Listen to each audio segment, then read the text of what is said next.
Silva, advogado Diogo José de Amorim e Souza. A inscrição para sustentação oral. Com a palavra para o relatório, a ilustre desembargadora Ana Cláudia. Bom dia, senhor presidente, Luiz Cláudio Veiga Braga. Cumprimento também nosso vice-presidente, desembargador Ivo Fávaro. Estão me ouvindo? Sim, perfeitamente. Desculpa. Todos os membros da corte, os servidores do TRE, nas pessoas, meus assessores, a doutora Thaís Cedro, todos que nos assistem, o doutor Felipe, que é o nobre causídico que fará a sustentação oral. Trata-se de recurso eleitoral interposto pelo PL de Lagoa Santa contra a sentença proferida pelo juízo da 96ª Zona Eleitoral, em sede em Itajá, que julgou improcedentes os pedidos formulados na representação eleitoral proposta em face de Michel Santos da Silva por suposta divulgação de propaganda eleitoral antecipada negativa realizada em desfavor do pré-candidato Álvaro Conrado Francisco no grupo de WhatsApp chamado Moradores de Lagoa Santa. Os demais detalhes dos autos encontram-se no meu relatório, senhor presidente.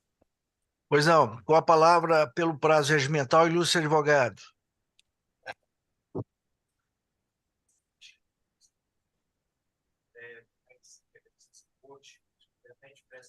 Senhor presidente, Pois não, quem me chamou? Márcio, Pois não, eu não desembargador. sei se os demais estão escutando, mas eu não escuto o doutor Felipe. Também não ouço. Pois não, com a técnica para resolver o problema. Só um minutinho, doutor. Só um minutinho. Oi. Está ouvindo, desembargador? Pois não, então, a Agora palavra sim. do ilustre advogado. Excelentíssimo senhor presidente, desembargador Luiz Cláudio Veiga Braga. Peço para que estenda meus cumprimentos a todos os presentes, um bom dia a todos e uma boa sessão de julgamento. Pois bem,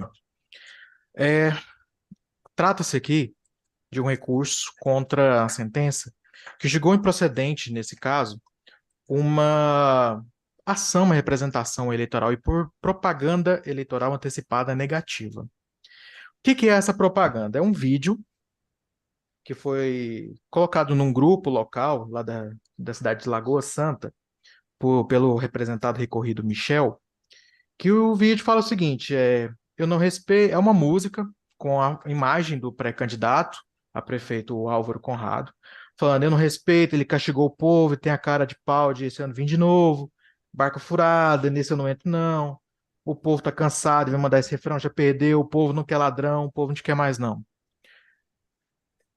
O que foi a situação? Eu uso como uma situação que a gente pode trabalhar aqui bem, o parecer do Ministério Público local, lá da comarca de Itajá, que manifestou pela procedência da ação, justamente pela configuração da propaganda eleitoral antecipada negativa, que é com o intuito de denegrir a imagem do pré-candidato Álvaro Conrado. Porém, esse fato está configurado. Em nenhum momento houve a discussão ali, na sentença, por exemplo, se trata ou não de uma propaganda eleitoral antecipada negativa. É um fato que está consolidado aqui. Entendeu que é uma propaganda eleitoral negativa. Porém, qual que é o objeto desse recurso? O magistrado, lá da comarca de Itajá, da zona eleitoral, ele entendeu que, por se tratar de um grupo de WhatsApp, que não é uma rede social, que seria um aplicativo de mensageria eletrônica, e porque esse grupo não mostrou quantos membros eles têm, não seria configurada ali uma gravidade, uma potencialidade de uma propaganda eleitoral negativa. Pois bem, inclusive nesse ponto, cabe até ressaltar que o próprio Ministério Público aqui de cúpula, quanto a sentença, eles trazem um precedente da relatora, a desembargadora Ana Cláudia, acerca desse julgamento, em que ela replica o entendimento do TSE. Só que aqui, senhores desembargadores, o que eu acho que é importante, do porquê que eu estou sustentando uma matéria dessa? Hoje em dia, esse precedente ele não se aplica, por um motivo muito simples. O WhatsApp é rede social ou é um aplicativo de mensagem? Eu acho, no meu entendimento, e pelo que eu acredito que Vossas Excelências também vão coadunar comigo nesse ponto, Hoje em dia, é muito mais fácil você alcançar uma pessoa pelo WhatsApp do que por uma rede social como o Facebook, o Instagram. O WhatsApp ele é muito mais potencialmente ofensivo, potencialmente de alcançar mais pessoas e com um teor mais próximo do que qualquer outra rede social. E para mostrar ainda mais que o WhatsApp é uma rede social, ele tem publicação de status, como o Instagram, como o Facebook, como a rede X. Ele tem links patrocinados, ele pode fazer propaganda, tudo. Então, o WhatsApp não é mais só um aplicativo de mensagens. Ele passou a ser uma rede social. E a Justiça Eleitoral tem que manter esse posicionamento, tem que entender. A publicação em WhatsApp é uma rede social. E se não for rede social, ele é muito pior. Ele é muito pior. Porque eu até falo com as pessoas, eu falo assim, se numa cidade tem pessoas que têm um espectro de direita e de esquerda, uma pode ficar mais no Instagram, a outra mais no Facebook, mas todo mundo tem WhatsApp. A mensagem chega para todos. E esse é o ponto que a gente quer tratar aqui.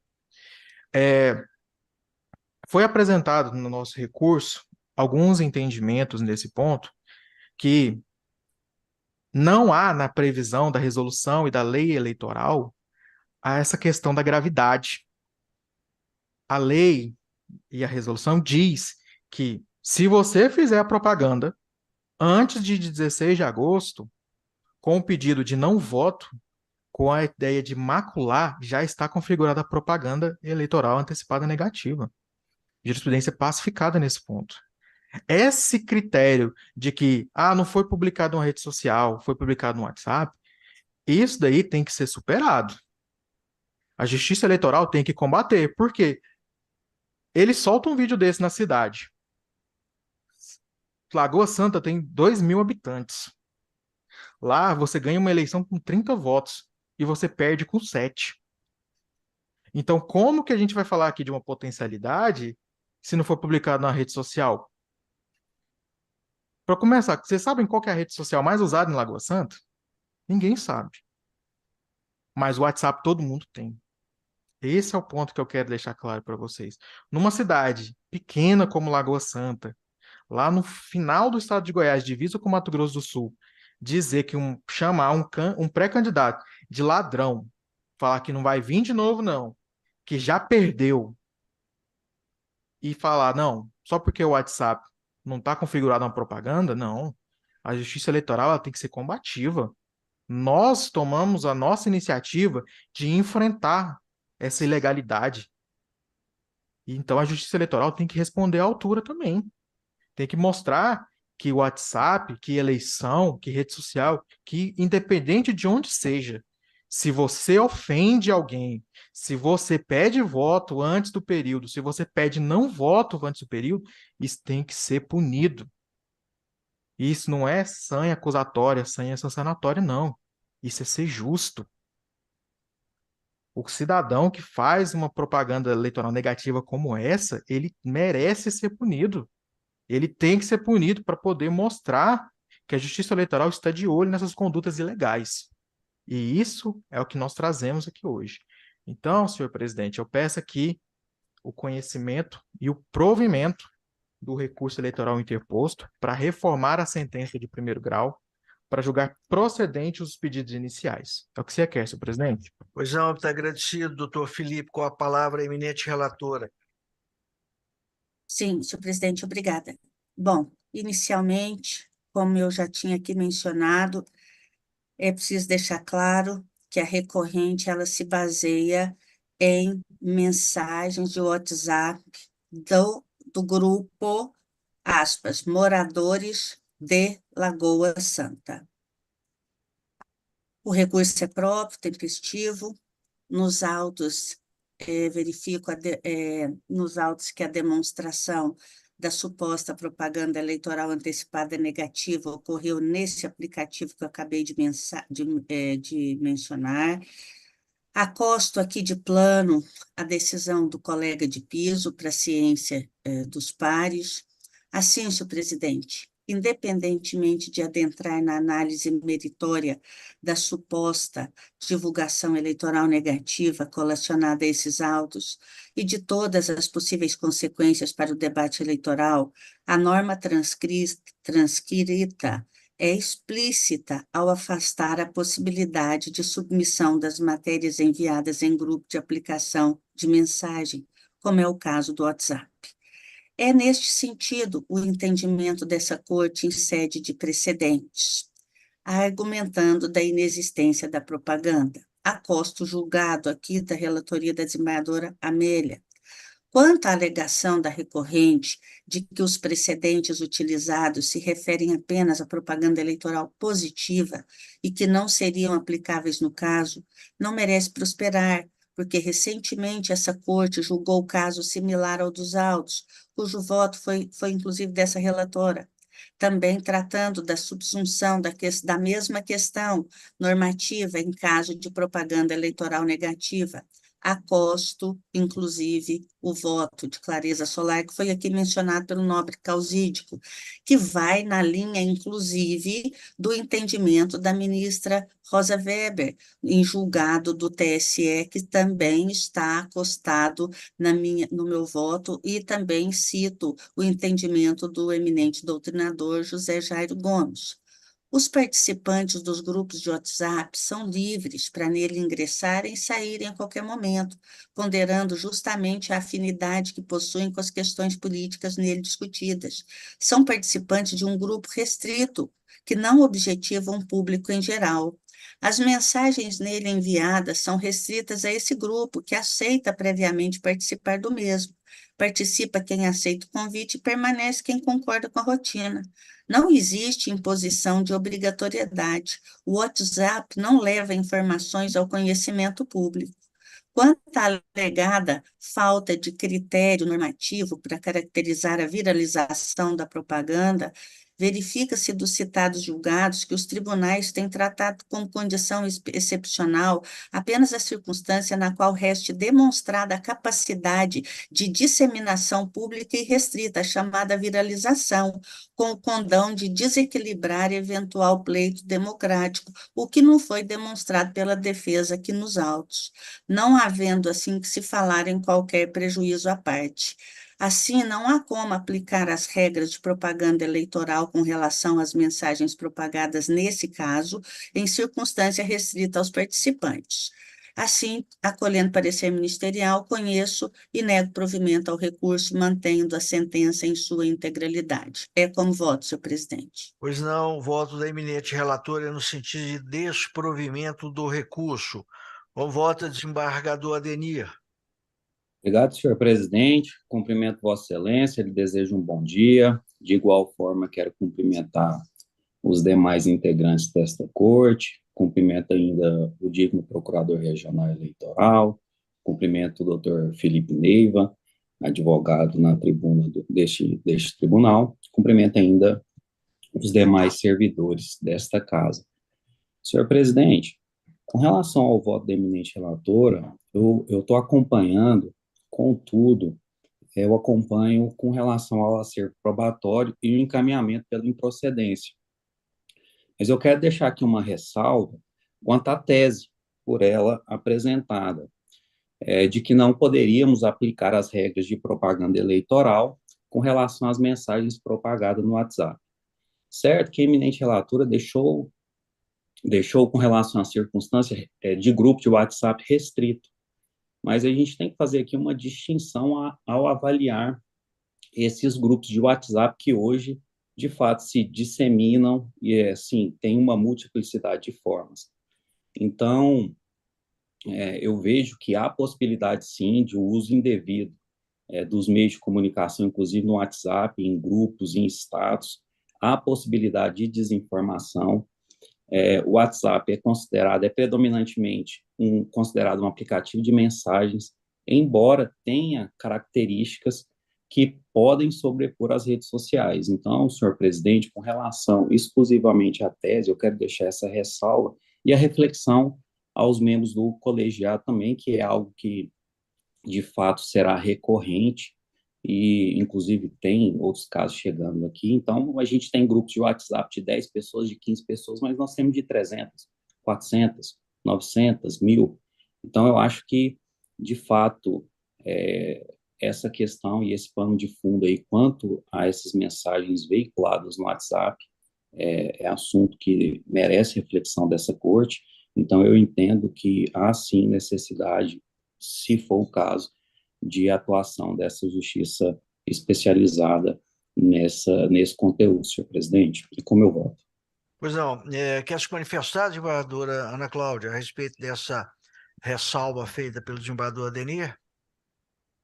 Só no que concerne ao caso dos autos, senhor presidente, eu estou levando em conta o que está nestes autos. Quanto às futuras situações trazidas à corte, eu também entendo que nós temos que analisar as situações específicas, porque o nosso universo é os autos.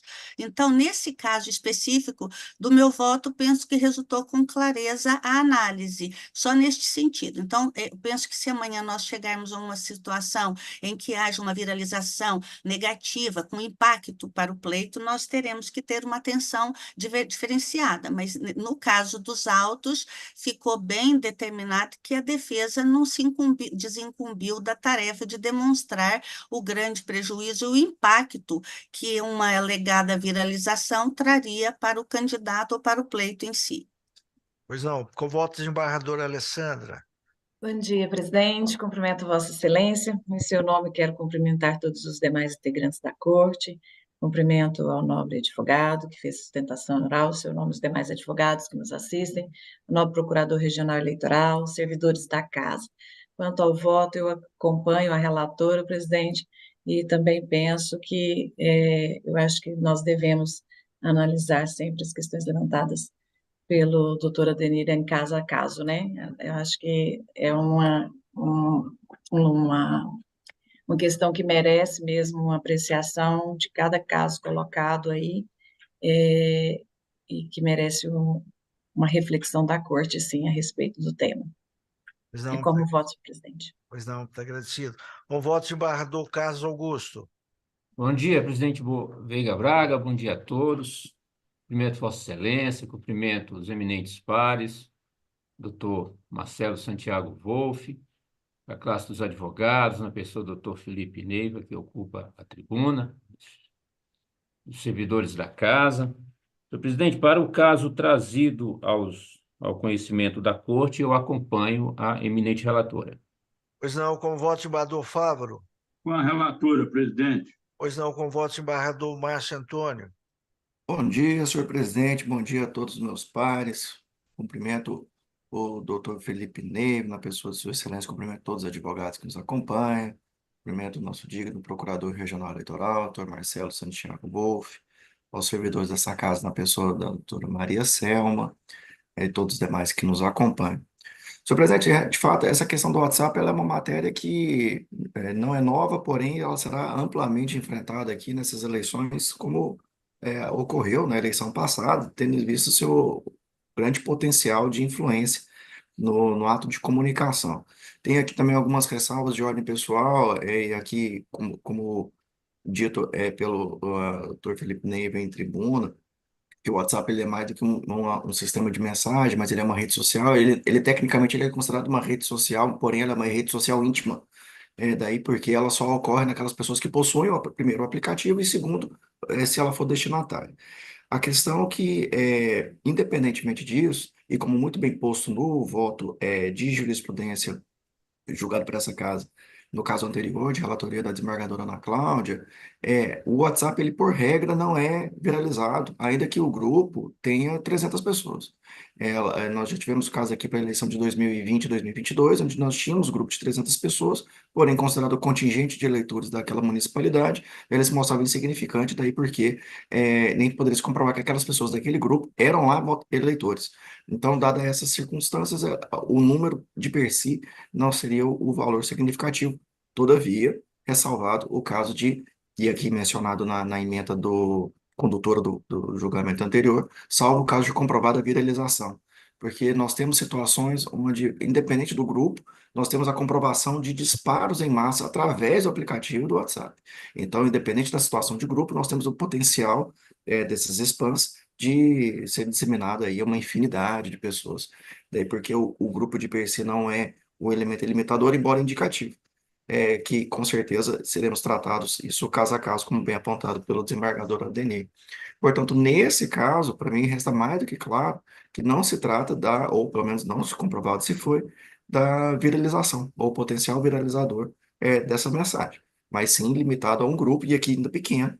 Então, de todo lado que se vê, se mostra o pequeno potencial de afetar a normalidade do pleito eleitoral na cidade de Lagoa Santa. Daí porque não tenho dúvidas em acompanhar Sua Excelência, eminente relatora, senhor presidente. Pois não, eu também estou na linha de votar na posição adotada pela eminente desembargadora relatora, não sem antes fazer o registro de que a ressalva ou o assentamento do desembargador Adenir é bem-vindo. E faço a observação de que não há divergência no colegiado, porque estamos todos nós a uma só voz, no sentido de que é possível, sim, identificar-se propaganda extemporânea por meio de WhatsApp, se tivermos numa comunidade em que eu identifico o número dos eleitores, identifico o número do grupo que está sendo difundido o fato, e apresentar uma significação para influenciar no pleito eleitoral, por óbvio que vamos considerar aqui, e a voz é única nesse sentido, de propaganda extemporânea e vedada. O que nós temos aqui é um grupo onde houve considerações para este grupo, sem saber qual é a repercussão no todo, mesmo porque não sabemos os integrantes, o número de integrantes deste grupo, nem sabemos se terá essa repercussão que aqui se tenta imaginar de que é preponderante para o desfecho do processo eleitoral.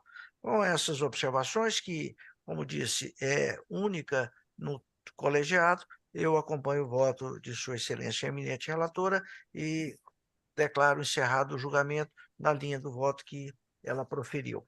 Julgamento encerrado, doutor, muito agradecido. Bom Obrigado, senhor dia. presidente. Obrigado a todos. Um bom trabalho. Obrigado. Na sequência, o de número 2, prestação de contas, origem Goiânia, relatoria do desembargador Adenir, requerente Thalita de Oliveira Silva de Martino, advogadas Ana Cláudia Araújo Brito, Milene Saldanha Gomes Martino e advogado Leonardo Felipe Marques de Souza. A inscrição para sustentação oral do doutor Leonardo Felipe Marques de Souza. Com a palavra para o relatório, o eminente desembargador Adenir.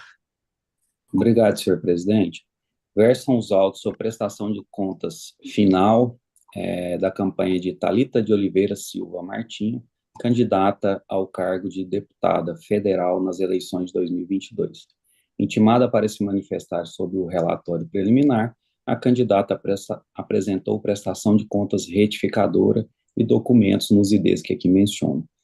Lançado o parecer conclusivo, a ASEPA manifestou-se pela desaprovação das contas e recolhimento ao Tesouro Nacional da importância de R$ 103.160.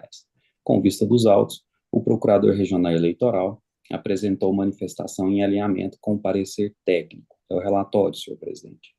Pois não, com a palavra pelo prazo regimental, o ilustre advogado.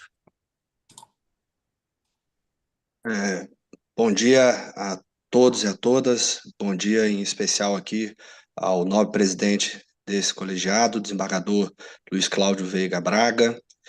Quero cumprimentar o nobre relator dos autos, excelentíssimo desembargador Adenir Teixeira Pérez Júnior, demais integrantes desse nobre colegiado, cumprimentar também o ilustre representante do Ministério Público Eleitoral, procurador regional Marcelo Santiago Wolff, serventuários da Justiça, ilustres colegas advogados e advogadas. Eu irei aqui, excelências, me reportar apenas aquelas matérias de forma bem sucinta que entendemos que há a necessidade de esclarecimentos, visto que grande parte dos pontos já foram sanados ou são de jurisprudência já pacificada, tanto nessa Corte quanto no Tribunal Superior Eleitoral. Trago aqui 5 pontos bem sucintos, prometo ser o mais breve possível. O primeiro ponto que eu quero aportar aqui nessa sustentação, o item 1.2, do relatório da ASEPA, que aponta a inexistência de apresentação de nota fiscal de uma relação jurídica estabelecida. Com relação a esse ponto, e o que me traz reforçar isso nesse momento é o valor significativo de R$20 mil com relação ao ponto que foi requerido pelo Ministério Público.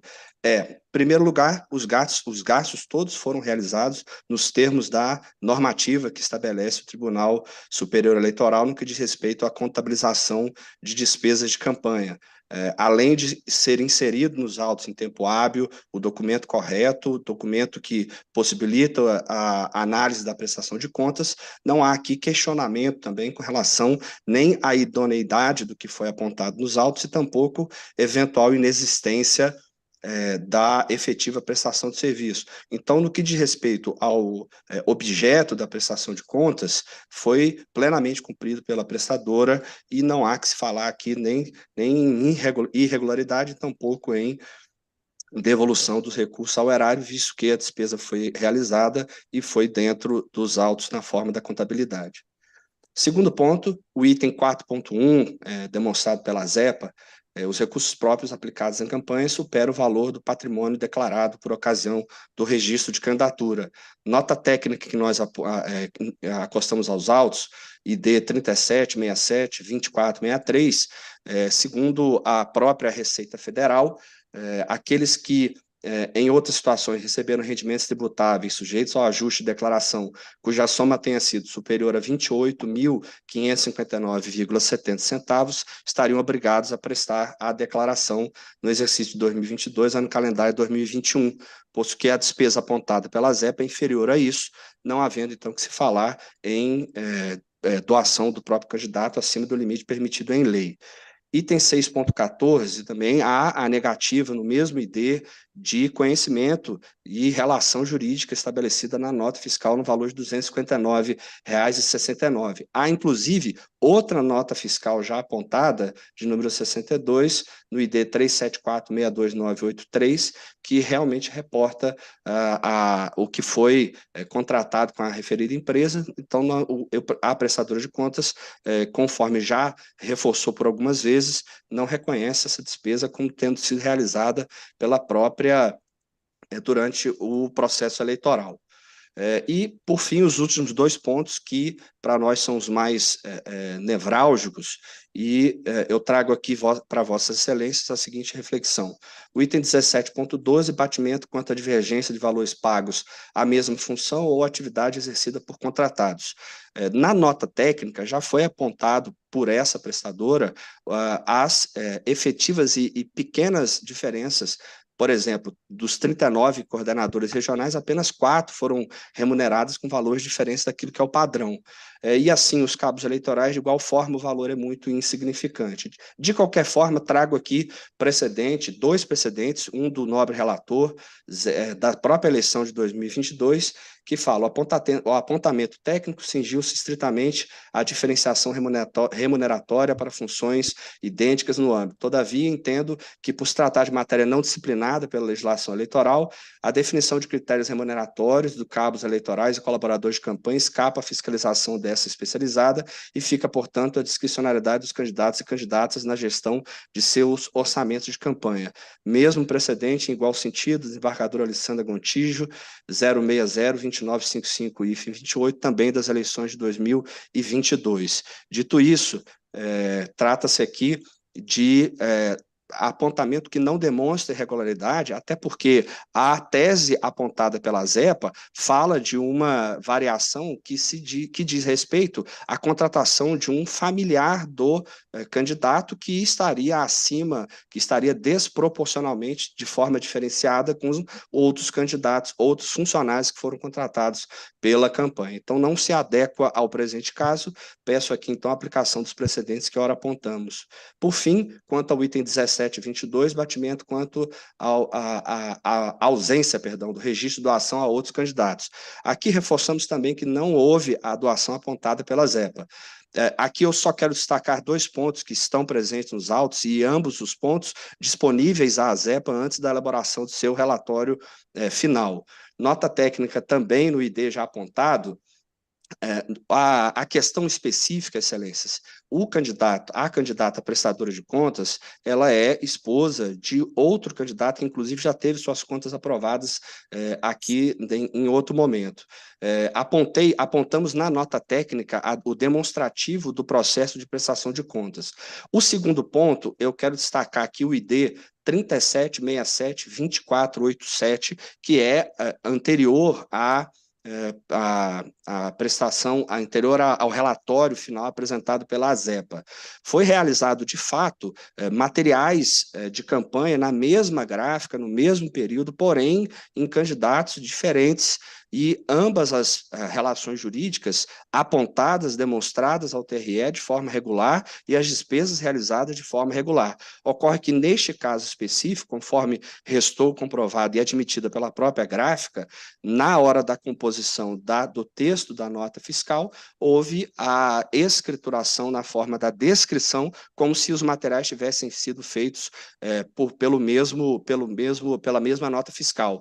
É de sabedoria de todos que as gráficas utilizam a mesma chapa para realizar a impressão de diversos materiais. E, no caso específico, foi levado o material de ambos os candidatos, porque eram marido e mulher e escolheram a mesma gráfica para realizar. Trago aqui o decreto 482, que regulamenta o Código Tributário de Goiás. Artigo 142. É permitida a utilização de carta de correção para regularização de erro ocorrido na emissão de documento fiscal, desde que o erro não esteja relacionado com variáveis que determinem o valor do imposto, correção de dados cadastrais que implique mudança do emitente, tomador, remetente ou destinatário, data de emissão ou saída, campo de exportação da nota fiscal ou inclusão e alteração de parcela de venda a prazo.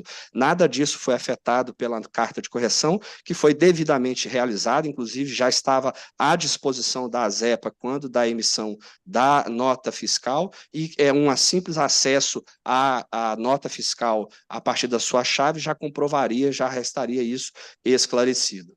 Dito isso, excelências, agradeço o tempo que vossas excelências dispuseram a essa sustentação oral e encerro ela com o requerimento de aprovação total da prestação de contas ou, baseado já na jurisprudência que tem pacificado nessa corte, de forma subsidiária, se eventual irregularidade for apontada, a aprovação com ressalva a partir do afastamento daquelas que foram arguídas aqui. É o que requeiro, agradeço mais uma vez às excelências pelo tempo dispensado a mim. Muito obrigado. Pois não, doutor Leonardo, por um equívoco na disponibilização do cronômetro, constou o prazo de Vossa Senhoria de 10 minutos. Em verdade, o prazo é de 15 minutos. Mas como, ao que parece, não há disposição de levar o tempo a este limite, eu indago se ainda tem necessidade de outras considerações, observado que o cronômetro ficou equivocado. Excelência, eu agradeço o apontamento, mas dispenso o resto para bom andamento dos trabalhos dessa corte. Está agradecido. Com a palavra o eminente relator. Obrigado, senhor presidente. Vou ao voto. Passa ao exame das impropriedades que a unidade técnica entendeu configuradas. Item 1.1.1. Descumprimento do prazo de entrega dos relatórios financeiros de campanha quanto à informação de uma doação. Eu ressalvo a inconsistência apontada por entender que não revela por si só a capacidade de prejudicar a análise ou gerar a desaprovação de contas, uma vez que, diante dos documentos juntados ao feito pelo prestador, tornou-se possível à Justiça Eleitoral a devida fiscalização da real movimentação financeira na prestação de contas. Item 1.2. Ausência de apresentação de peças obrigatórias que devem integrar a prestação de contas. Aqui eu trago todo o que foi apontado pela ZEPA, o que foi manifestado pela prestadora de contas e o dispositivo normativo. Então, quanto a esse ponto, analisei os autos e constatei a juntada dos seguintes documentos comprobatórios. Primeiro, quanto à despesa com Panorama Produções de Áudio e Vídeo Eireli, Contrato de prestação de serviço devidamente assinado pelas partes, celebrado entre a prestadora de contas e pessoa jurídica mencionada no valor de R$20 mil e comprovante de pagamento PIX no mesmo valor. Com relação à despesa de Endurace Group, Sites Limitada, comprovante de pagamento. Quanto à segunda despesa, destaco o trecho do parecer da unidade técnica, que informa que atividades desse tipo, assim como a prestação de serviço de energia, internet e telefonia fixa, geralmente não resultam na emissão de nota fiscal para o cliente. Além disso, o valor relativamente baixo da despesa torna o apontamento menos relevante. Esse é o destaco, que é o apontamento da unidade técnica. Assim, uma vez que foi possível vislumbrar a origem e o destino da verba financeira, bem como aferir a legitimidade da natureza do gasto, entendo comprovada as despesas e supero o apontamento. Item 4.1. Superação dos recursos próprios aplicados em campanha, se comparados com o valor do patrimônio declarado no registro de candidatura, podendo revelar indícios de recursos de origem não identificada. Nas contas em análise, foi registrada a utilização de recursos financeiros próprios no montante de R$ 27.857, sendo que no registro de candidatura não foi declarado nenhum patrimônio. Entendo que, embora a inexistência de patrimônio declarado por ocasião de seu registro de candidatura, a utilização em campanha dos mencionados recursos próprios pela candidata, que declarou ter à época a ocupação de cantora e compositora, é plenamente possível, eis que compatível com a aludida profissão, e neste caso eu trago alguns julgados. Então, quanto a este item, eu estou superando o apontamento de irregularidade. Quanto ao item 6.14, foram identificadas divergências entre as informações relativas às despesas constantes da prestação de contas e aquelas constantes da base de dados da Justiça Eleitoral, obtidas mediante circularização ou informação voluntária de campanha em confrontos com notas fiscais eletrônicas, revelando indícios de omissão de gastos eleitorais, infringindo o que dispõe o artigo 53 da Resolução 23.607. A legislação disciplina que a comprovação de despesa de campanha ocorre, dentre outros meios, através de documento fiscal válido e regular. No caso em tela, apresenta-se um valor de R$ 259,69. Trilhando o posicionamento firmado neste TRE, entendo que na hipótese de omissão de gastos detectada através de nota fiscal eletrônica por meio de circularização de informações prestadas à Justiça Eleitoral, equipara-se à utilização de recurso de origem não identificada por conta da existência de pagamento de despesas sem que possa se conhecer a origem das receitas, somada à ausência de qualquer prova relativa a eventual cancelamento do documento fiscal pelo prestador de contas. Trago também jurisprudência nesse sentido. Portanto, reconheço a irregularidade e determino o recolhimento ao Tesouro Nacional do valor de R$ 259,69. Quanto ao item 17.12, ocorreu divergência de valores pagos à mesma função ou atividade exercida por contratados. Então, trago o apontamento da unidade técnica, trago os argumentos da defesa, é assunto já decantado aqui na corte, então, deste modo, eu tenho por superada a irregularidade. Item 17.22. Foi identificada doação estimável não registrada na prestação de contas na forma de produção de material de campanha conjuntamente com outro candidato, não pertencente ao mesmo partido ou federação, e tendo sido custeio realizado com verbas públicas do FEFEC, contrariando o disposto no parágrafo 2º do artigo 17 e parágrafos 4º e 5º do artigo 60, ambos da Resolução TSE 23.607. Tal conduta configura aplicação irregular de recursos públicos, sujeitando ao recolhimento do montante ao Tesouro Nacional. Trago aqui também os argumentos da prestadora de contas, as indicações da ASEPA, dizendo: a unidade técnica manifestou-se pelo recolhimento ao Tesouro Nacional do valor de R$ 66.600.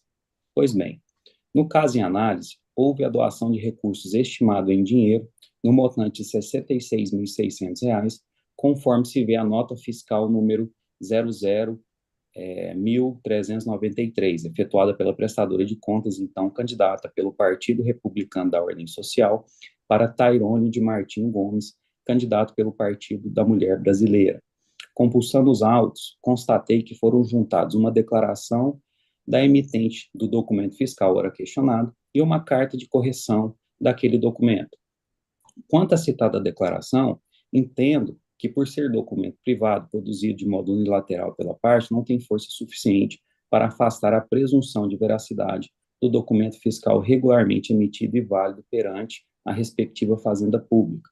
Ademais, em alinhamento com a unidade técnica, compreendo que a simples declaração, desacompanhada de provas como imagens ou fotos do material produzido, não tem o poder de afastar a ocorrência. No que diz respeito à carta-correção, transcrevo a parte do documento que interessa. Então, eu trago aqui o trecho dessa carta-correção e sigo dizendo: confrontando o texto original da nota fiscal e o disposto na carta-correção, vemos que apenas foi suprimida a expressão C/Tairone, número mencionado, mantendo-se o termo dobrado, que diz respeito a material de campanha produzido de forma conjunta entre candidatos, o que, a meu ver, faz permanecer a irregularidade apontada. Assim, acolho a manifestação do setor técnico, reconheço a irregularidade e determino o recolhimento ao Tesouro Nacional do valor de R$ 66.600, nos termos do artigo 17, parágrafo 9º da Resolução TSE 23.607. Considerando que o valor total envolvido das irregularidades apontadas corresponde a 8,53% do total das receitas e que foram verificadas falhas que não comprometem a regularidade das contas, infiro pela aprovação com ressalvas da presente prestação de contas. Ante o exposto, julgo aprovadas com ressalvas as contas de campanha de Thalita de Oliveira Silva Martim, relativa às eleições de 2022, impondo-lhe a obrigação de recolher ao Tesouro Nacional o valor de R$ 66.859,69. É como eu voto, presidente. Pois não, o voto, eminente relator, é no sentido de aprovação das contas com ressalva.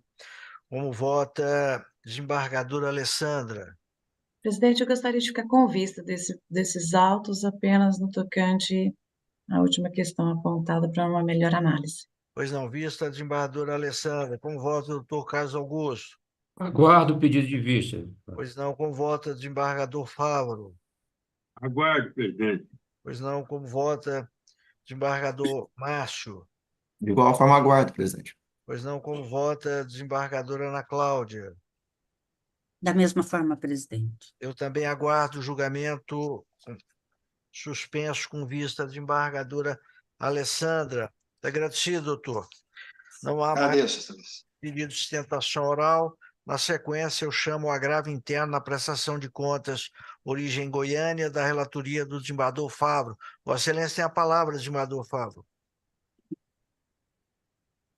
Relatório: agravo interno do Procurador Regional Eleitoral da decisão monocrática que, com fundamento no artigo 74, inciso 2, da Resolução TSE 23.607, julgou aprovada com ressalvas a prestação de contas eleitorais apresentada por Sara Cristine Ribeiro de Lima, relativa à campanha para o cargo de deputado estadual nas eleições de 2022.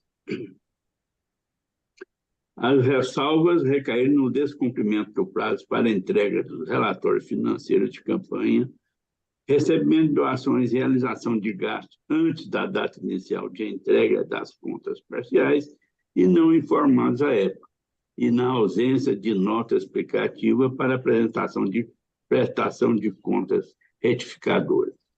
Em suas razões, o agravante afirma inicialmente que, de acordo com o artigo 74, parágrafo 1º da Resolução TSE 23.607, o caso não comporta julgamento monocrático, vez que a decisão agravada afastou a sugestão de recolhimento de valores ao Tesouro Nacional feita pela Coordenadoria de Exame de Contas Eleitorais e Partidárias e afirmada pelo Ministério Público Eleitoral.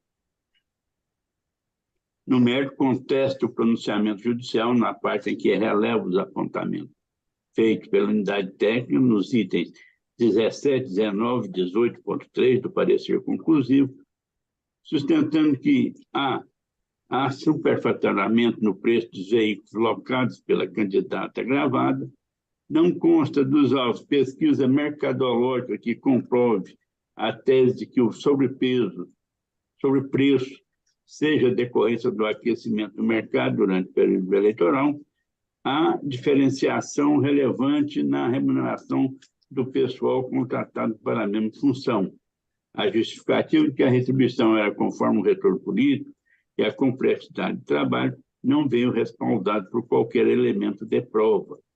A utilização de recursos públicos exige observância dos princípios da legalidade, legitimidade e economicidade. Requer, por fim, o conhecimento e o provimento do agravo interno para a reforma da decisão monocrática e desaprovação das contas da candidata, com determinação de recolhimento ao Tesouro Nacional da quantia de R$ 33.983,69.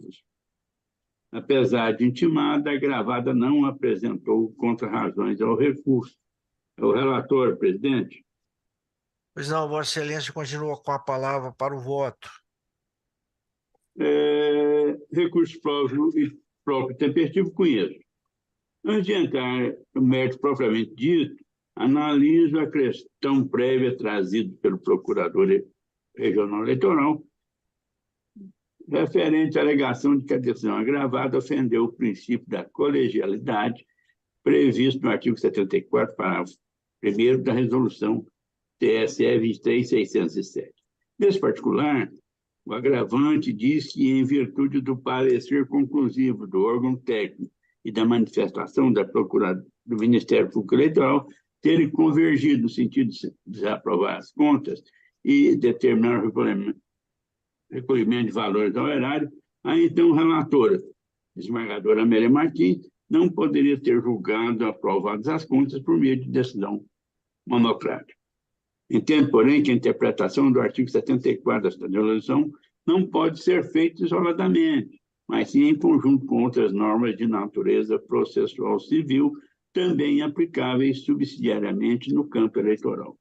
De acordo com o artigo 277 do Código de Processo Civil, quando a lei prescrever determinada forma sem combinação de nulidade, o juiz considerará válido o ato se realizar de outro modo de alcançar a finalidade.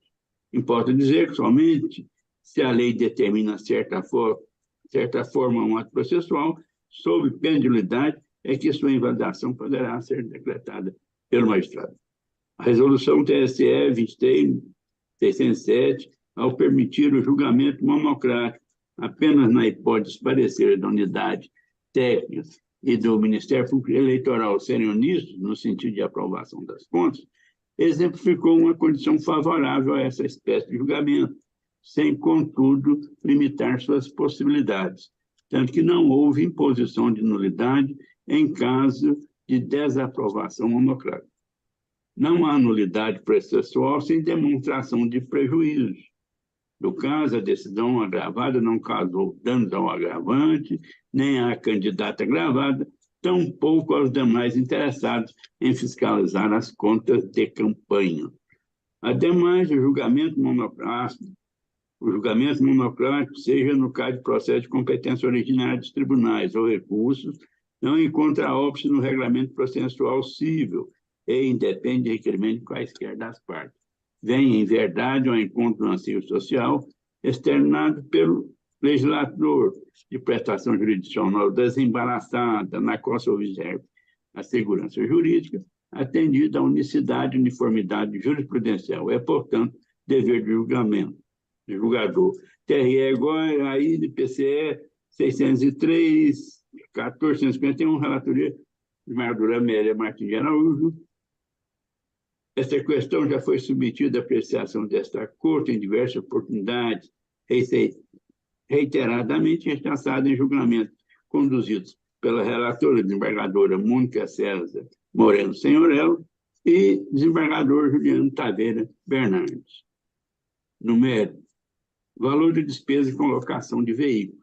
A decisão agravada afastou o apontamento da unidade técnica, no sentido de que a candidata teria feito mau uso do dinheiro público, oriundo do fundo partidário e do fundo especial de financiamento de campanha, na contratação de 2 veículos, por preços maiores que os praticados pelo mercado.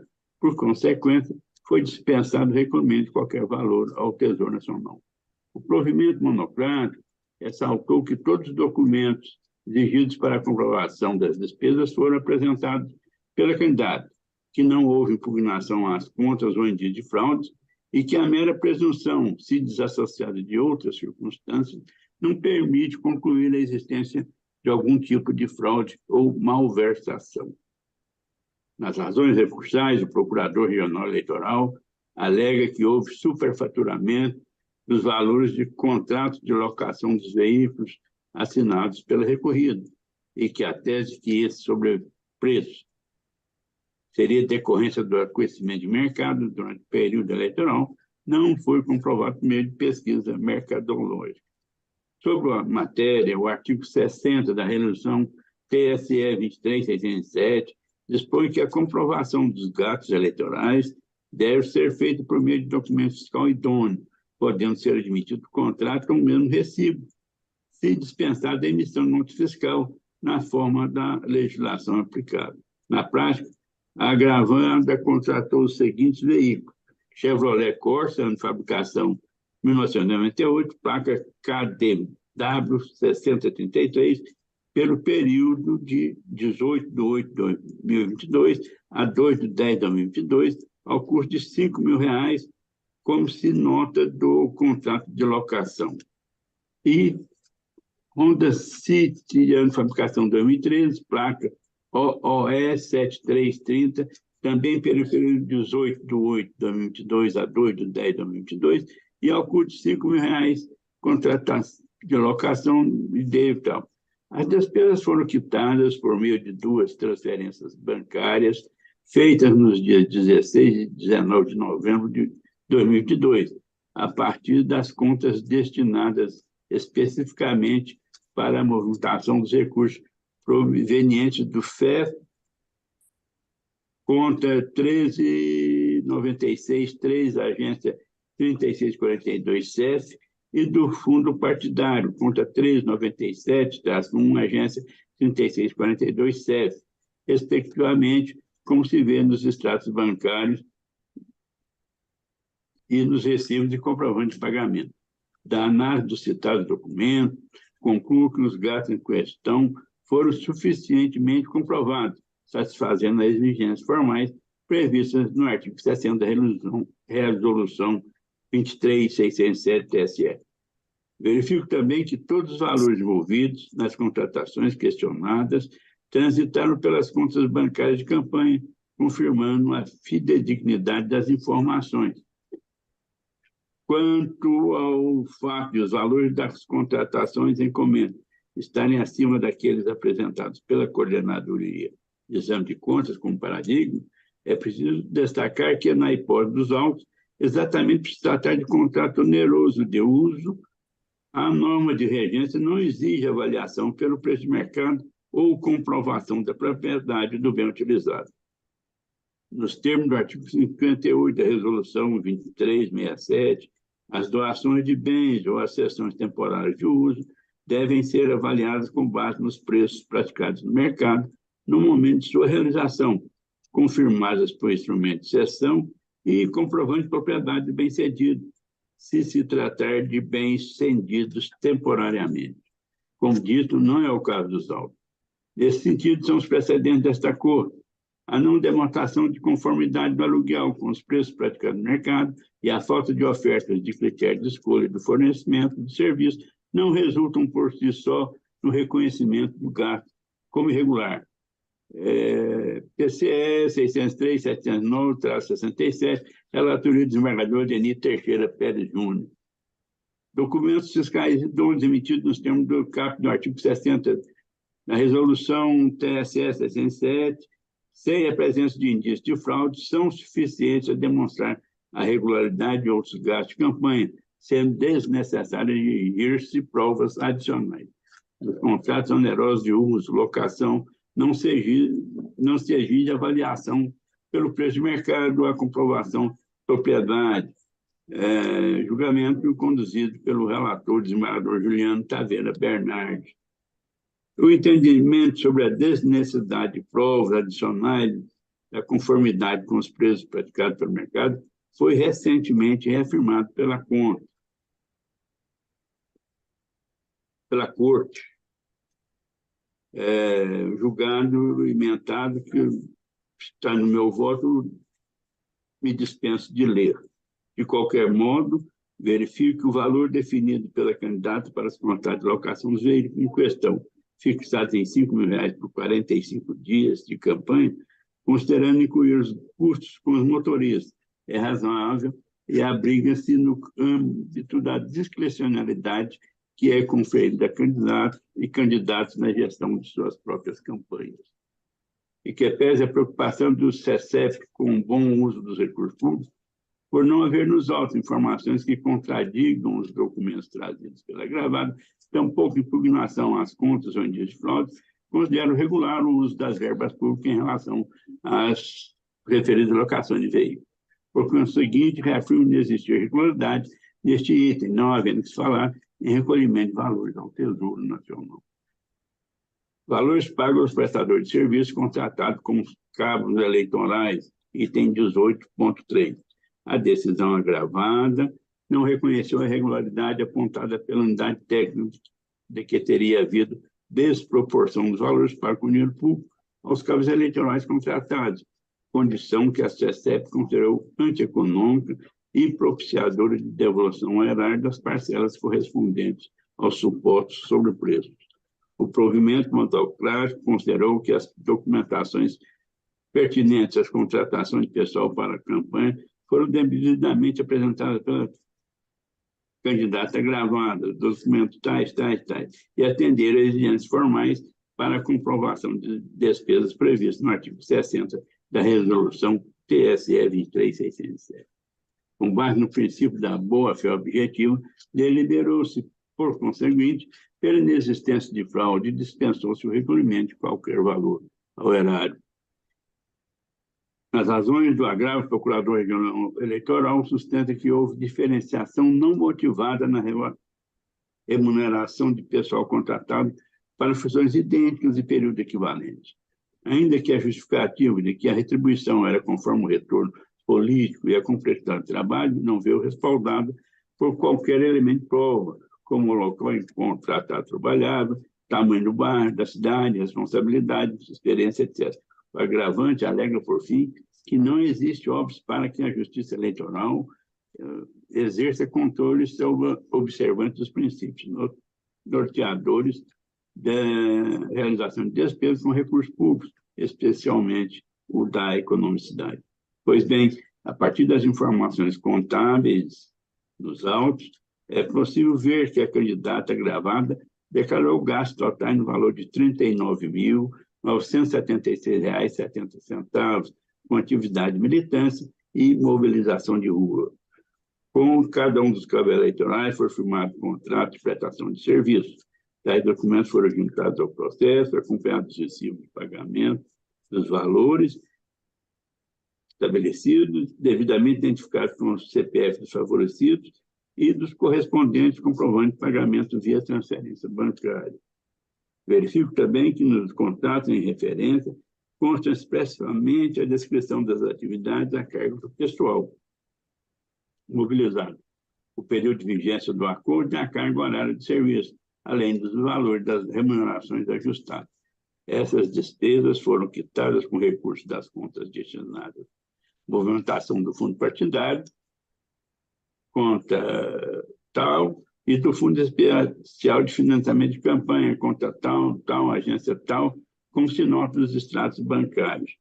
A questão preeminente passa pela correta aplicação de verbas públicas, as quais devem ter a sua utilização fundada nos princípios da economicidade, impessoalidade, transparência, da razoabilidade e da moralidade, postulados norteadores da realização de despesas com verbas do erário, como já decidido pela Corte Superior em julgamento dos pontos tais pelo ministro Luiz Fux e ministro Tarcísio Vieira de Carvalho Neto.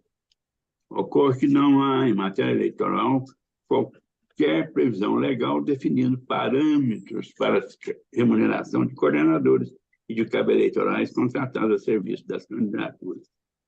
Nesse ponto, o legislador conferiu maior autonomia aos participantes do pleito eleitoral. Afinal, compete, em regra, exclusivamente ao candidato definir discricionariamente a melhor estratégia de campanha e a destinação mais vantajosa dos recursos arrecadados. Até porque a formatação de equipe de trabalho pode levar em conta fatores individuais diversos graus de complexidade, entre eles histórico político, liderança local, capacidade de articulação, disponibilidade de militância voluntária, etc., melhores avaliados pelos próprios candidatos de acordo com suas especificidades locais. No caso em análise, supor irregulares despesas eleitorais devido a divergência de valores pagos na mesma função ou atividade exercida por pessoa contratada, sem que efetivamente se tenha comprovado nos autos prejuízo ao erário, importa em presumir a má-fé da agravante. É certo que esta Corte tem o entendimento que os recursos públicos utilizados na campanha merecem maior atenção na sua fiscalização. Tanto é assim que existem precedentes que impedem a contratação de parentes a serem pagos com valores, com verbas do Fundo Especial de Financiamento de Campanha. Contudo, há também recente julgado no sentido que eventuais discrepâncias entre os valores pagos aos prestadores de serviços eleitorais devem ser relevadas, principalmente se os contratos são devidamente firmados e juntados aos autos e desde que se verifique a plausibilidade das despesas. Sobre o tema julgado, prestação de contas eleitorais, discrepância na diária de fornecedores, cabos eleitorais, contas aprovadas com ressalva. Eventuais discrepâncias entre os valores pagos aos prestadores de serviços da mesma natureza e campanha devem ser relevados se os contratos são devidamente firmados e juntados aos autos e desde que se verifique a plausibilidade das despesas. Julgado, conduzido pela desembargadora Amélia Martins de Araújo, julgado em 19 de fevereiro de 2023. Prestação de contas, eleições de 2020, candidato a vereador, diferença de valores com cabos eleitorais, não é regularidade. No mesmo sentido, julgado, conduzido pelo desembargador José Ploto de Oliveira, 1º/6, publicação 1º/6 de 2021. Como já ressaltado e conferido no sistema de prestação de contas eleitorais, as despesas com equipe pessoal formada pela candidata gravada foram comprovadas por meio de documentos contratuais firmados com os prestadores de serviço, devidamente datados, assinados, acompanhados dos respectivos recibos e comprovantes de pagamento, identificados com o CPF dos favorecidos, na forma exigida pelo artigo 60, parágrafo 2º da Resolução 23.607. Verifico também que todos os valores envolvidos nas contratações questionárias transitaram pelas contas bancárias de campanha e não extrapolaram o limite do bom senso para uma campanha em nível estadual, atestando a fidedignidade das informações prestadas. O entendimento consolidado deste regional é na direção da desnecessidade da ingerência da Justiça Eleitoral sobre essa questão, afirmando que essa especialidade somente atua se extrapolada a razoabilidade ou de evidência de má-fé por parte do candidato, algo não visto nos autos. Por conseguinte, afasta a irregularidade apontada neste item, não havendo salário em recolhimento de valores ao Tesouro Nacional. Sim, com esse nega provimento ao agravo interno do Procurador Regional Eleitoral para manter o teor da decisão monocrática que julgou aprovadas com ressalva as contas da agravada Sara Cristina Ribeiro de Lima, nos termos do artigo 77, inciso 2 da Resolução TSE 23.607. Como voto, presidente? Pois não, o voto do eminente relator é no sentido de superar preliminar e no mérito desprover o agravo interno. Com voto a desembargador Márcio. Com o relator, presidente. Pois não, com voto a desembargadora Ana Cláudia. Da mesma forma, presidente. Pois não, como vota desembargador Adenir? Mesmo voto, presidente. Pois não, com voto desembargadora Alessandra? Acompanho o relator, presidente. Pois não, com voto desembargador Carlos Augusto? Voto com o relator, presidente. Pois não, eu vou acompanhar o relator, mas confessadamente a contragosto. Eu tenho voto lavrado no sentido de acolhimento dessa preliminar, que já foi brandida em outros processos, em que restei na solidão da divergência. Efetivamente, a resolução ela não autoriza o julgamento monocrático na prestação de contas, com todas as vênias. O processo é de competência originária do tribunal, do colegiado. O que a resolução faz é excepcionar o julgamento monocrático onde não há divergência, em que a atividade do relator é quase que homologatória. E por que se quer assim? Porque você não tem nem a nota da necessidade do elemento subjetivo para o recurso, que é a sucumbência. Aquele que aponta a regularidade e converge no sentido da avaliação técnica de que está regular, não tem, não pode e não vai recorrer do ato que decide pela aprovação. Aqui, há divergência, não se aponta de forma uniforme pela aprovação, pelo contrário, é a desaprovação. O argumento de que não há prejuízo me parece sem fundamentação, porque o prejuízo é evidente. Veja que, inclusive, no limite temporal para que se possa trazer o debate para o colegiado. Na apreciação em julgamento colegiado da prestação de contas, em que há indicação de desaprovação, até o prazo para sustentação oral é diferenciado, é de 15 minutos. Aqui o que resta para aquele que vai se insurgir é o agravo interno com 5 minutos. O tema, às vezes, é desgastante, é profundo e reclama uma consideração mais acendrada. Não estou dizendo que não seja, nesse sentido, o voto do eminente relator, mas eu vejo que aqui está se aplicando uma excepcionalidade como regra. Faz-se uma interpretação onde se fez uma ressalva para ampliá-la e dar a competência que é do colegiado, porque é uma ação afetada ao colegiado para se decidir monocraticamente. E depois se aguarda o agravo interno, em que há uma limitação, o tempo não é expandido para deliberar-se, aplicando-se numa interpretação que, a meu ver, com todas as vênias, é canhestra para expandir uma ressalva. Eu não concordo, mas, como já disse, assento apenas o meu ponto de vista, porque não vou ficar aqui com teses de sinapismo em perna de pau. Então, vou acompanhar o eminente relator, mas com esse modesto e acanhado registro. E, assim dito, fica encerrado o julgamento. Na sequência, o de número 4, processo administrativo de origem Uruaçu, da relatoria do desembargador Fábio. Vossa Excelência tem a palavra, desembargador Fábio. Presidente, eu vou julgar os números 4, 5, 6 e 7, que é todo no mesmo sentido. Pois não. Não tem nenhum ponto de divergência. Pois não, pode proferir voto para todos esses que Vossa Excelência já... Como estão preenchidos os requisitos legais e não havendo impugnação, voto pela aprovação das juntas eleitorais de Uruaçu, Cachoeira Alta, Inhumas e Pontalina, na forma indicada pelos juízes eleitorais. É assim. Divergência do colegiado? Não havendo, ficar aprovado. O número 8, processo administrativo de origem Mineiros, relatoria do desembargador Márcio Antônio. Obrigado, presidente. Eu julgarei conjuntamente com o 9. Pois não.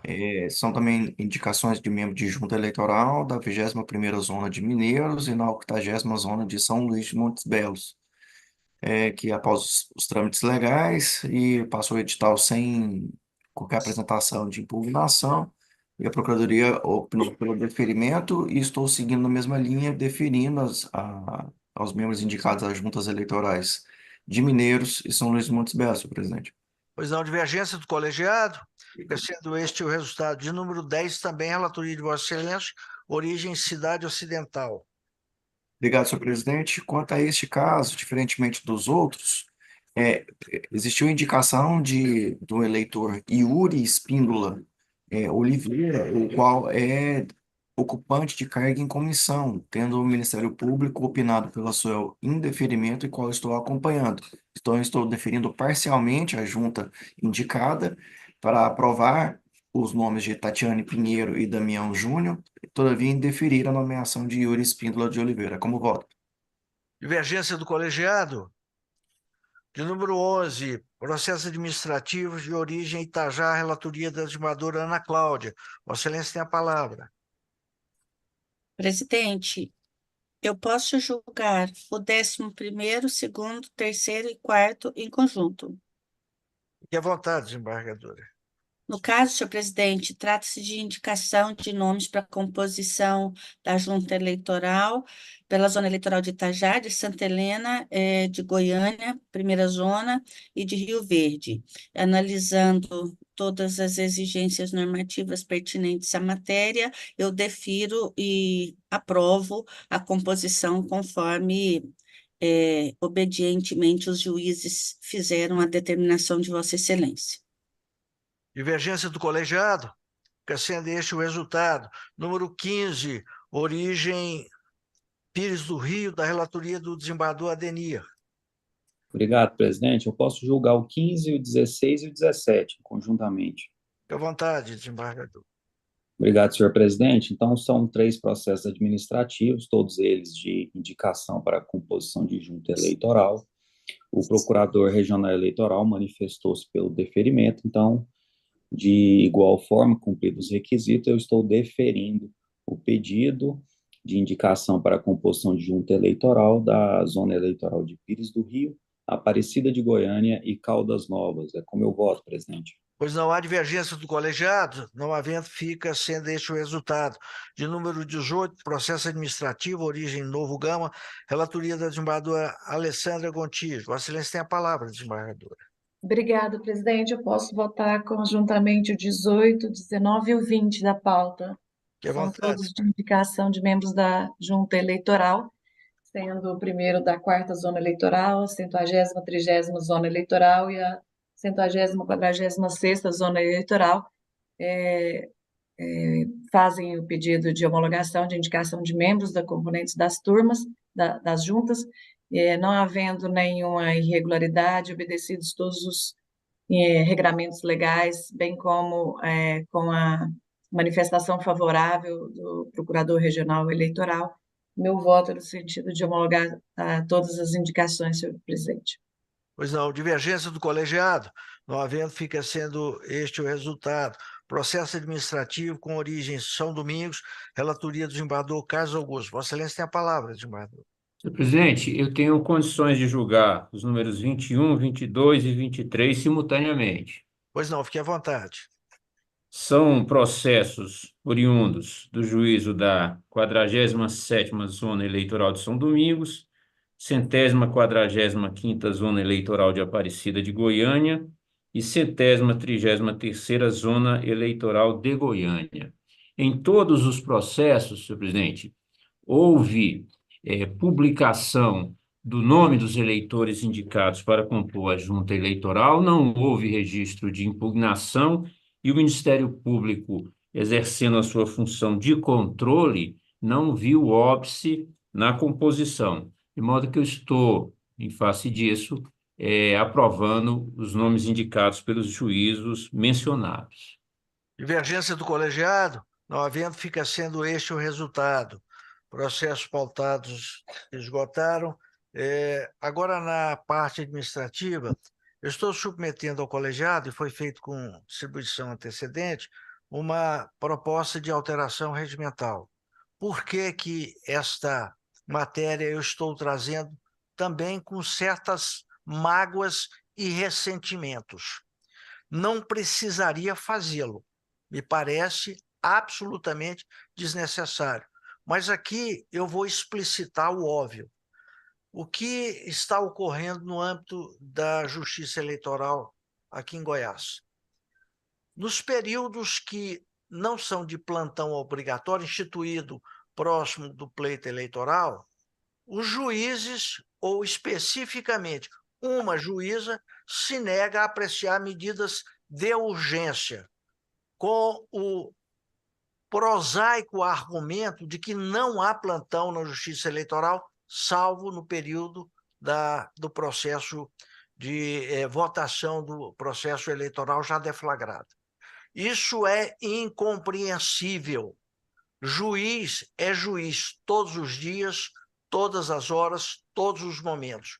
Por que que a Justiça Eleitoral não tem um plantão ordinário para o período fora da eleição? Porque a demanda de medida de urgência é muito escasso. Não há necessidade de você construir estrutura para atendimento de medida de urgência quando nós temos aí em apenas momentos episódicos.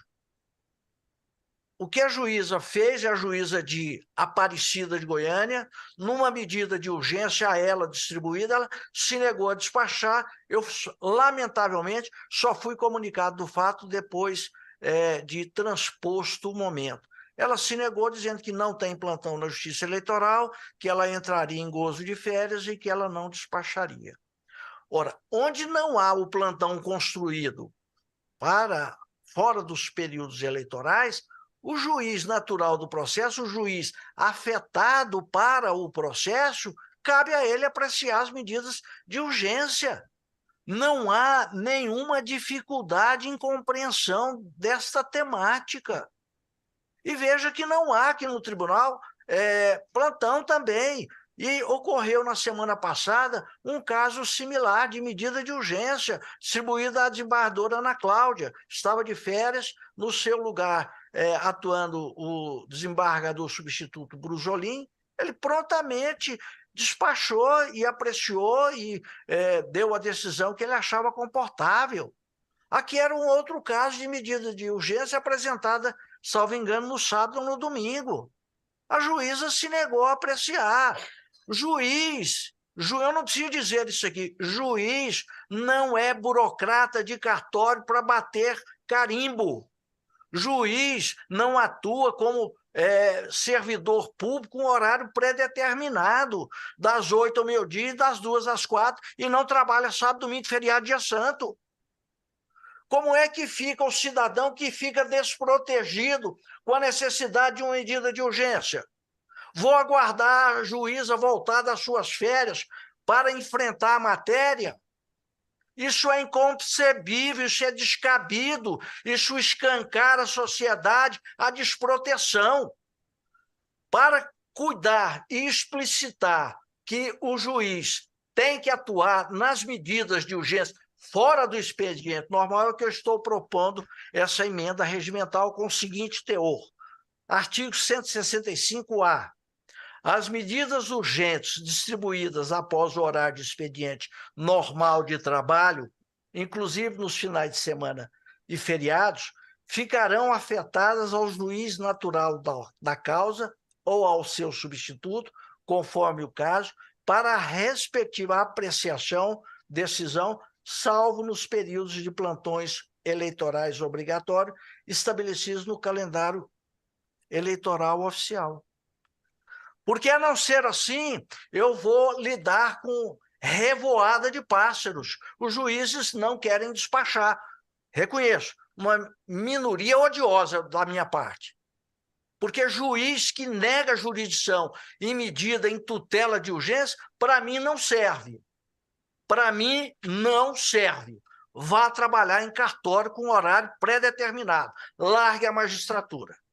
Por isso, dada a minha veemência, porque é de revolta, a sociedade está aí, buscando proteção, tutela. Não precisa conceder ou negar, ela tem que apreciar e dizer qual é o direito aplicável, mas não com justificativa prosaica como essa, de que não tem plantão na Justiça Eleitoral, portanto, medida de urgência é para quando der. Isso é descabido. Isso é escárnio na sociedade. Isso é rir da cara de quem necessita da prestação jurisdicional a tempo e hora. Por isso, senhores e senhoras, com toda essa minha veemência que traz a carga da indignação, é que eu estou submetendo esse dispositivo e, se aprovado, encaminhar a todos os juízes, para que esse argumento não venha mais.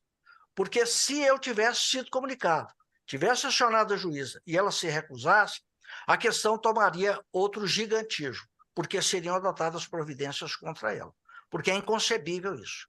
É inconcebível, é intolerável. E, acima de tudo, eu não aceito. Eu não permito, não tem franquia, não tem concessão. Estou submetendo à apreciação. Objeção? Senhor Não, presidente, presidente Luiz Cláudio, pois não, doutor Marcos. Pois não. Doutor presidente, inclusive, fazendo coro ao que Vossa Excelência muito bem pontuou, ainda começando as férias, eu adiei minhas férias porque foram impetrados 3 mandados de segurança e eu me senti por bem manifestar neles para não sobrecarregar o colega.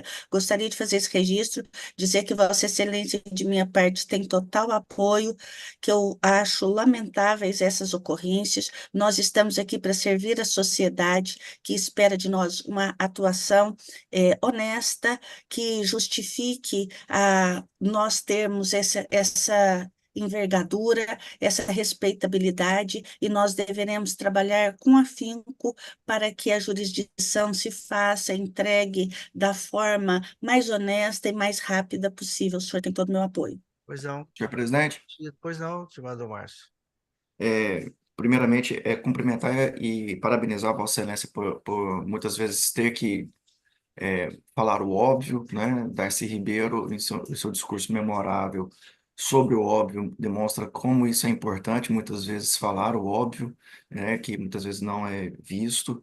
E, de fato, em um caso especial, esse da desembargadora Ana Cláudia Ouvidoria foi provocada, inclusive também pela parte interessada, no sentido de buscar um provimento que sim ou que não, como bem disse Sua Excelência o Presidente, mas o que importa é realmente a prestação jurisdicional. Então, aqui fica o cumprimento por parte desse membro e desse ouvidor nessa atuação.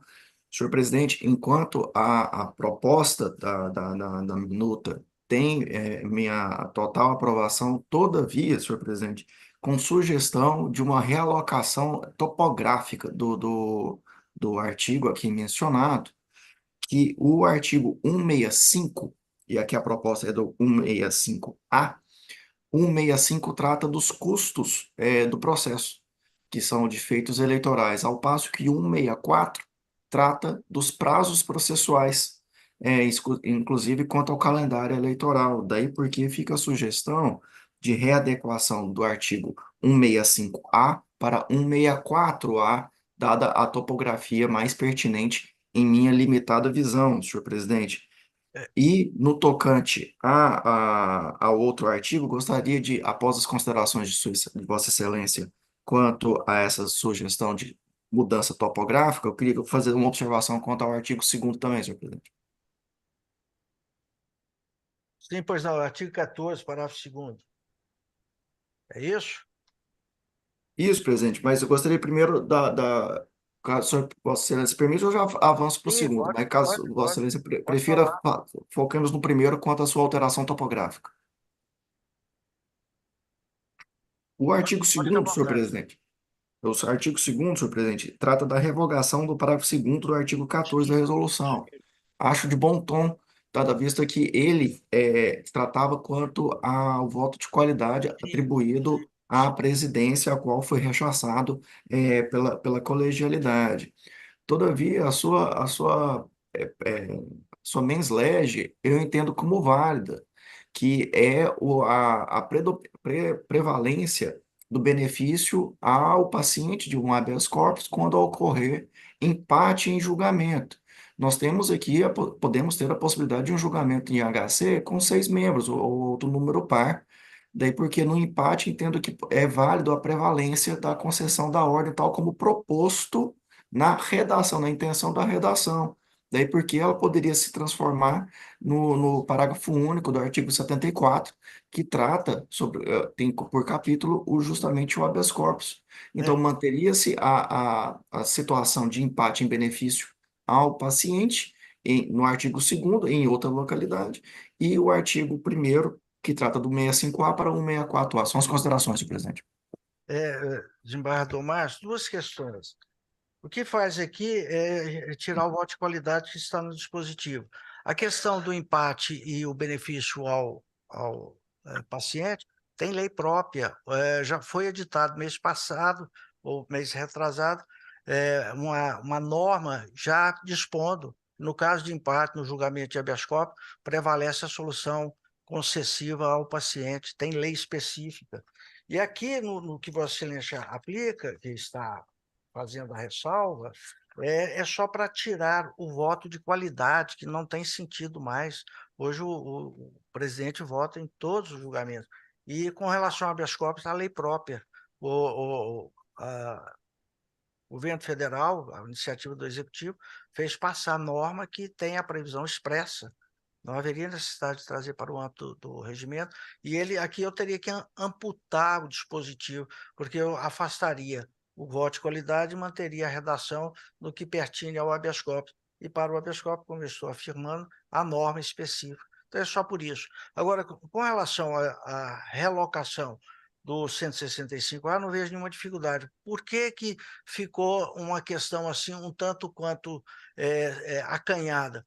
Porque eu precisava de um dispositivo que alcançasse não só o âmbito deste colegiado, mas, acima de tudo, o primeiro grau. E eu não tenho como encaixar aqui para regulamentar a atuação do primeiro grau. Então, foi colocado nas disposições finais transitórias para que a abrangência fosse maior. Não tem nenhum problema, faremos essa alocação do dispositivo logo em seguida ao artigo 147, né, que Vossa Excelência está, 164, sem nenhum problema. 164, isso. Seria só a mudança de 165 para 164 lá. Não tem nenhum problema, porque tivemos, inclusive, dificuldade realmente, porque ali não é uma temática que entra sem ter muita adequação. Reconhecidamente, há um defeito até técnico da nossa parte, ou da minha parte, que conduzir essa questão, mas é para trazer para o âmbito do regimento uma norma que ela tem alcance mais expandido do que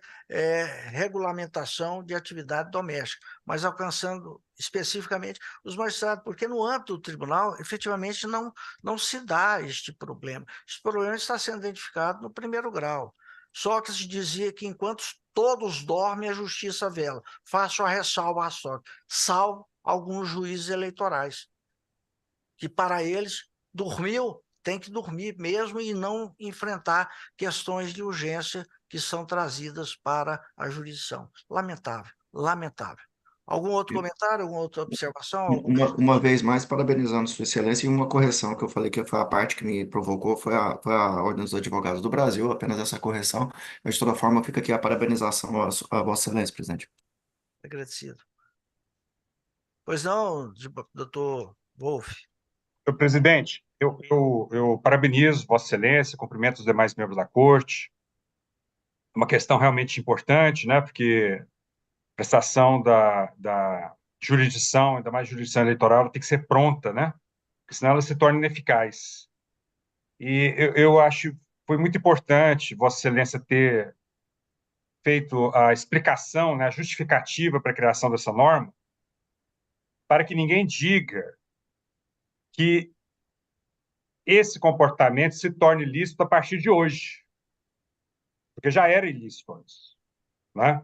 A previsão regimental que está sendo incluída agora, ela tem um efeito pedagógico para esclarecer qualquer tipo de dúvida a respeito, mas ela não muda a realidade. O que já era errado ontem continua sendo errado hoje. Ninguém diga que só a partir de hoje, né, que a norma mudou o direito, inovou o direito. A ordem jurídica não foi inovada, né, nesse aspecto. Mas é só isso. Obrigado. Pois não.